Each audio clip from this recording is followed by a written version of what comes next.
నమస్తే.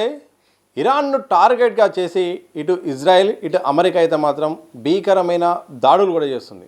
సరే, ఇరాన్ కూడా తిప్పికొట్టే ప్రయత్నం చేస్తుంది. ఇదే సందర్భంలో భారత సంబంధించిన ప్రవాస భారతీయులు కూడా ఆ దేశాల్లో ఉన్నారు. సంరక్షణ చర్యల విషయంలో కూడా భారత ప్రభుత్వం కూడా కొన్ని చర్యలు కూడా చేపడుతుంది. మరి జరుగుతున్న ప్రభావాల నేపథ్యంలో అమెరికా ఏం చేయాల్సిన అవసరం ఉంది, అలాగే భారత ప్రభుత్వం ఎలా వ్యవహరించాల్సిన అవసరం ఉందో తెలుసుకునే ప్రయత్నం చేద్దాం. మనతో పాటు సిపిఐ జాతీయ కార్యదర్శి రామకృష్ణ సార్ మనతో ఉన్నారు. సార్, ఏం చూస్తారు? ఒకవైపు అమెరికా, మరోవైపు ఇజ్రాయెల్, ఇటు గల్ఫ్ దేశాలు ఒక ఇరాన్ను టార్గెట్ చేసుకుని బాంబులు పేల్చడం, యుద్ధ వాతావరణాన్ని కొనసాగించడం పట్ల ఎట్లా చెప్తారు? ఇంత గల్ఫ్ దేశాల యొక్క వారి యొక్క పాత్ర తక్కువే. ప్రధానంగా అమెరికా, ఇజ్రాయెల్ ఈ రెండు దేశాలు కూడా ఒక దుష్ట తలంపుతో ఇరాన్ అనే దేశాన్ని దెబ్బతీయాలి, ఖొమైనీని దెబ్బతీయాలనే ఉద్దేశంతో ఇప్పటికే వారు కొంత సక్సెస్ అయ్యారు. ఖొమైనీని హతమార్చారు. అదేవిధంగా ఖొమైనీ భార్య కూడా, ఆమె కూడా ఆ దాడిలో గాయపడి ఆ తర్వాత 2 రోజులకు ఆమె కూడా మరణించింది. వారు ఏమనుకున్నారంటే ఖొమైనీని చంపేస్తే మొత్తం ఆ దేశం అంతా కూడా తమ కంట్రోల్లోకి వస్తుందని చెప్పి వాళ్ళు భావించారు. దానికి వారు ముద్దు పేరు పెట్టారు. ఎందుకంటే వారు అణుబాంబు తయారు చేస్తూ ఉన్నారు కాబట్టి, అణుపరీక్షలు చేస్తున్నారు కాబట్టి వారికి బుద్ధి చెప్పాలి. అణుబాంబు ఆ దేశం చేతుల్లో ఉంటే అందరికి కూడా ప్రమాదం ఉంటుందని ప్రచారం చేసి దానికోసమే మేము దాడి చేస్తున్నాం అని చెప్పి దాడి చేసి ఖొమైనీని చంపేశారు. కానీ వారు అనుకున్నట్లుగా ఖొమైనీని చంపేస్తే దేశమంతా తమ కంట్రోల్లోకి వస్తుందని ఏదైతే భావించారో అది జరగడంలే. వాళ్ళు ఏమాత్రం కూడా పట్టు వదలకుండా దానికి ప్రతీకార దాడి చేస్తూనే ఉన్నారు. సార్, ఇదే సందర్భం ఒక అనుబంధ ప్రశ్న సార్. వెనుజులాలో జరిగినది చర్య ఇరాన్లో ఎందుకు సక్సెస్ కాలేకపోతున్నారు అమెరికా అంటే ఏం చెప్తారు? వెనుజులాలో వారు కాజ్ వేరే చెప్పారు. అక్కడ వారు అణుబాంబు తయారు చేస్తున్నారని కాకుండా అక్కడ డ్రగ్స్ తయారు చేసి ఆ డ్రగ్స్ అన్నీ కూడా అమెరికాకు సరఫరా చేస్తున్నారనే పేరుతో వెనుజులా పైన దాడి చేసి ఆ దేశ అధ్యక్షుడిని భార్యను కూడా కిడ్నాప్ చేసి వారిద్దరిని తీసుకుని వచ్చి అమెరికా న్యాయస్థానాల్లో వారిపైన విచారణ చేయిస్తూ ఉన్నారు. ఎందుకంటే అక్కడ వెనుజులా కూడా అది కూడా ఆయిల్ సమృద్ధిగా ఉండే కంట్రీ, దానిపైన వారి పెత్తనం కావాలి. ఇరాన్ కూడా అంతే, ఇరాన్ పైన వారికి పెత్తనం కావాలి. మిగతా గల్ఫ్ దేశాలు ఏవైతే ఉన్నాయో ఆ గల్ఫ్ దేశాల్లో ఇవాళ అమెరికా యుద్ధ స్థావరాలు ఏర్పాటు చేసుకొని ఇరాన్ని బంధించాలని చెప్పి వారు భావిస్తూ ఉన్నారు. ఇజ్రాయెల్ కూడా దానికి తోడై ఇవాళ ఇజ్రాయెల్, అమెరికా రెండు కూడా, అటు నెతన్యాహు, ఇక్కడ డొనాల్డ్ ట్రంప్ ఇద్దరు కూడా ఎక్సెంట్రిక్ ఫెలోస్. ఒక రకంగా చెప్పాలంటే ఒక యుద్ధ పిపాసులు వీరు, యుద్ధ ఉన్మాదం కలిగిన వాళ్ళు. కాబట్టి వీళ్ళు అవసరం లేకపోయినా ఆ రెండు దేశాలను కూడా యుద్ధంలో దించారు. అందుకు తగిన శాస్తి తప్పకుండా అనుభవిస్తారు. వాళ్ళు అనుకోవచ్చు మేము రెండు దేశాలు కలిసాం, మేము లేదా గల్ఫ్ కంట్రీస్ కూడా మాకు సపోర్ట్ చేస్తాయి కాబట్టి మేము దీన్ని అంతా కూడా అణచేస్తాము అని అనుకోవచ్చు. వారు తాత్కాలికంగా ఒకవేళ అణిచినా కూడా దాని పర్యవసానాలు మాత్రం చాలా తీవ్రంగా ఉంటాయి. ఖచ్చితంగా అటు అమెరికా దేశాధ్యక్షుడు డొనాల్డ్ ట్రంప్, ఇక్కడ నెతన్యాహు వారు మాత్రము ప్రజా కోర్టులో శిక్ష అనుభవించక తప్పదు. సార్, ప్రధాని మోడీ గురించి అయితే మాత్రం నెతన్యాహు మాట్లాడుతూ భారత్ మద్దతు మా వైపే ఉంది, దానికి కృతజ్ఞతలు అని చెప్పారు. అలాగే శాంతిని నెలకొల్పని కూడా ప్రధాని మోడీ అంటున్నారు. కానీ యుద్ధం జరుగుతున్న ఇలాంటి సందర్భంలో భారత పాత్ర ఏ రకంగా ఉండాలి? భారతదేశానికి గతంలో ఉన్న కీర్తి ప్రతిష్టలను దిగజార్చే పద్ధతుల్లో ఇవాళ మోడీ గారి పాత్ర ఉంది. ఎందుకంటే భారతదేశం ఒకప్పుడు ఈ సామ్రాజ్యవాదులకు వ్యతిరేకంగా ఏదైతే నాన్ అలైన్డ్ కంట్రీస్ అంటే వెనుకబడిన దేశాలు ఉన్నాయో వాటికి నాయకత్వం వహించిన దేశం. పైగా ఈ ఇజ్రాయెల్ పాలస్తీనా విషయంలో ముందు నుంచి కూడా మనం పాలస్తీనాకు మద్దతు ఇస్తున్న దేశం. ఈవెన్ మహాత్మా గాంధీ గారు ఉన్నప్పుడు, ఈవెన్ ఫ్రీడమ్ స్ట్రగుల్ జరిగే కాలంలో కూడా మనము పాలస్తీనాకు మద్దతు ఇచ్చాం. మోడీ వచ్చిన తర్వాత దాన్ని రివర్స్ చేశాడు. ఆ ఇజ్రాయెల్తో సత్సంబంధాలు కొనసాగిస్తూ ఉన్నాడు. ఇటీవలనే ఇజ్రాయెల్ దేశాన్ని పర్యటించి అక్కడ పార్లమెంట్లో కూడా ఉపన్యసించడం జరిగింది. అది జరిగిన 2 రోజుల తర్వాతనే ఈ యుద్ధం స్టార్ట్ అయింది. కాబట్టి చాలామంది అనుమానం ఏమంటే ఈ యుద్ధాన్ని గురించి మోడీకి కూడా వారు చెప్పి ఉంటారు, తెలుసు అనేది. లేదా టాక్టికల్గానే ఇండియాను ఆహ్వానించి ప్రైమ్ మినిస్టర్ని కూడా ఈయన కూడా మా వైపే ఉన్నాడని చెప్పుకోవడానికి కూడా అమెరికా, ఇజ్రాయెల్ ఇద్దరు కలిసి ప్లాన్ చేసి ఉంటారని కూడా కొంతమంది భావిస్తూ ఉన్నారు. ఏదేమైనా సరే నరేంద్ర మోడీ వైఖరి లేదా మన భారతదేశ కేంద్ర ప్రభుత్వం యొక్క వైఖరి ఏమాత్రం కూడా సమంజసంగా లేదు. కొమానీని చంపిన తర్వాత దారుణంగా ఒక దేశాధ్యక్షుని చంపినప్పుడు ఒక సుప్రీం లీడర్ అక్కడ దేశానికి, దానిపైన కనీసం నువ్వు ఖండించిన పాపాన పోలే. అదేవిధంగా వెనిజులాలో నికోలస్ మదురో ఆ దేశ అధ్యక్షుడిని ఆయన భార్యని ఆటవిక కాలంలో లేదంటే ఫ్యూడల్ రాజులు ఉండే కాలంలో ఎట్లయితే ఒక రాజ్యం పైన దాడి చేసి వాళ్ళని కిడ్నాప్ చేస్తారు, అట్లా చేస్తే ఇంత ప్రపంచంలోనే అతిపెద్ద ప్రజాస్వామిక దేశం అని చెప్పుకునే భారతదేశ ప్రధాని కనీసం ఖండించడానికి కూడా చేత కావడంలే. కాబట్టి ఏమంటే ఇటీవల కాలంలో మన భారతదేశ ప్రతిష్ట దిగజారింది. నరేంద్ర మోడీ ఏదైతే విశ్వగురువు అని చెప్పుకుంటా ఉన్నాడు, నీ విశ్వగురువు అంటే ఏంటి? నువ్వు మరి విశ్వమంతా నిన్ను గురువుగా పూజించాలి. నీవు అసలు ఇంత దురాగతాలు, దౌర్జన్యాలు, దుర్మార్గాలు జరుగుతూ ఉంటే నోరు మెదపలేని ఒక ప్రధానమంత్రివే. నీవు ఏ రకంగా విశ్వగురువు? దానికి మీరు సమాధానం చెప్పాలి. నువ్వేం మాట్లాడలేకపోతా ఉన్నావు. పైగా ట్రంప్ 62 సార్లు భారతదేశాన్ని కించపరిచాడు. ఇండియా పాకిస్తాన్ యుద్ధాన్ని నేనే ఆపానని చెప్తా ఉన్నాడు. నువ్వు దాని గురించి మాట్లాడలేకపోతా ఉన్నావు. కానీ పార్లమెంట్లో గంటన్నర సేపు మాట్లాడావు.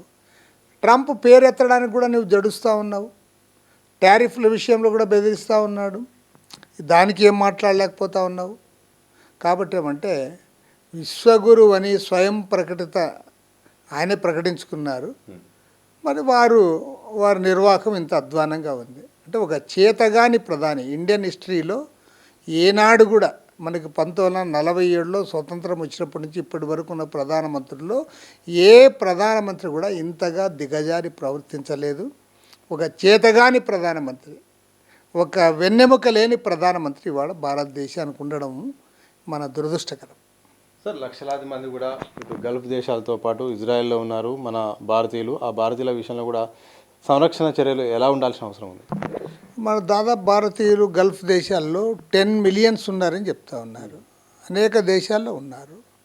సహజంగా ఆ కుటుంబాలు, వారి బంధువులు ఇక్కడందరూ కూడా చాలా ఆందోళన చెందుతూ ఉన్నారు. వారి కుటుంబాలు అక్కడ ఆందోళన చెందడమే కాకుండా భారతదేశంలో కూడా వాళ్ళ బంధువులుగా ఉన్నవాళ్ళు, మనము మిత్రులుగా ఉన్నవాళ్ళు అందరూ కూడా ఆందోళన చెందుతూ ఉన్నారు. కాబట్టి ఈ తరుణంలో మనం భారతదేశం తరఫున మనం కోరుకోవాల్సింది ఒకటే, యుద్ధానికి ఫుల్ స్టాప్ పెట్టాలి. యుద్ధానికి నంబర్ 1 ఫుల్ స్టాప్ పెట్టాలి అన్ని దేశాలు. నంబర్ 2, ఏ దేశము తమ పాలకులు ఎవరో నిర్ణయించుకునే స్వయం నిర్ణయాధికారము, సార్వభౌమ అధికారం వారికి ఉండాలి. అమెరికాకు నచ్చలేదు కాబట్టి అమెరికా వాడు చెప్తాను. ఇప్పుడు అమెరికా డొనాల్డ్ ట్రంప్ అదే చెప్తా ఉన్నాడు. ఇప్పుడు కొమైనీ లాంటి నియంత పోయాడు, మీరు కొత్త పాలకులను ఎన్నుకోండి, మీరు చేసుకోండి, మేము మీకు సపోర్ట్ చేస్తామండి. నీ సపోర్ట్ అవసరం ఏముంది? వారికి ఏ గవర్నమెంట్ ఉండాలో ఆ దేశంలో ఆయా దేశాల్లో పాకిస్తాన్లో ఎవరు ఉండాలనేది పాకిస్తాన్ దేశ ప్రజలు నిర్ణయించుకుంటారు, అంతేగాని మనం చెప్పాం. ఇండియాలో ఎవరు ఉండాలనేది ఇండియాలో ఉండే వాళ్ళు నిర్ణయించుకుంటారు, అంతేగాని అమెరికా వచ్చి మీకు మోడీ సరిపడదు లేదా వాళ్ళని సరిపడదు అంటే కరెక్ట్ కాదు కదా. కాబట్టి ఏమంటే ఇవాళ యుద్ధానికి ఫుల్ స్టాప్ పెట్టాలి. అన్ని దేశాలు స్వయంగా వారు ఉండాలి. వెనిజులాలో ఉన్నది ఆ దురాఘాతాన్ని ఆపడానికి ఆ దేశాధ్యక్షుడిని వెంటనే ఆ దేశానికి పంపాలి. ఈ అమెరికా ఒక సామ్రాజ్యవాద ఆకాంక్షతో అన్ని దేశాలపైన తనకు పెత్తనం ఉండాలి, అన్ని దేశాలు తనకు భయపడాలి, టారిఫ్లు తాము చెప్పినట్టే వినాలి, యుద్ధం తామనుకుంటే చేయాలి అనే పద్ధతులు మానుకోవాలి. అదేవిధంగా అమెరికా అంతకంత అనుభవించే పరిస్థితి కూడా త్వరలోనే దాపురిస్తుంది. సార్, దేశాల మధ్య ఏమైనా సంఘర్షణ జరిగినప్పుడు ఐక్యరాజ్య సమితి శాంతి నెలకొల్పాల్సిన బాధ్యత కూడా ఉంటుంది. చిన్న చిన్న దేశాలు అయినప్పుడు మాత్రం ఐక్యరాజ్య సమితి ఇమీడియట్గా ఇన్వాల్వ్ అవుతుంది. కానీ ఇంత పెద్దగా దేశాల మధ్య ఈరోజు ప్రాణాలు పోతుంటే, మొత్తం నష్టం జరుగుతుంటే, ఐక్యరాజ్య సమితి పాత్ర చూస్తుంటే ఏమనిపిస్తుంది?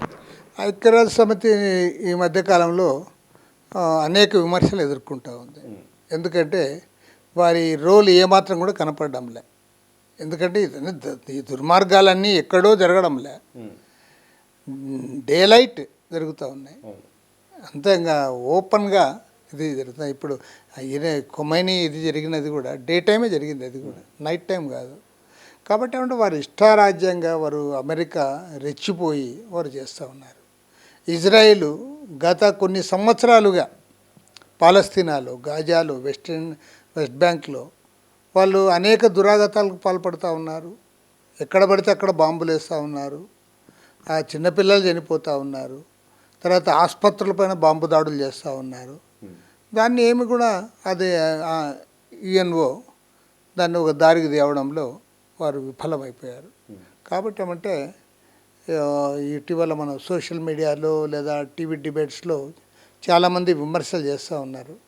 అసలు ఐక్యరాజ్య సమితి అనేది ఒకటి ఉందా, ఉంటే వారు ఏం చేస్తున్నారు అనేది కూడా ప్రశ్నలు ఉదయిస్తూ ఉన్నాయి.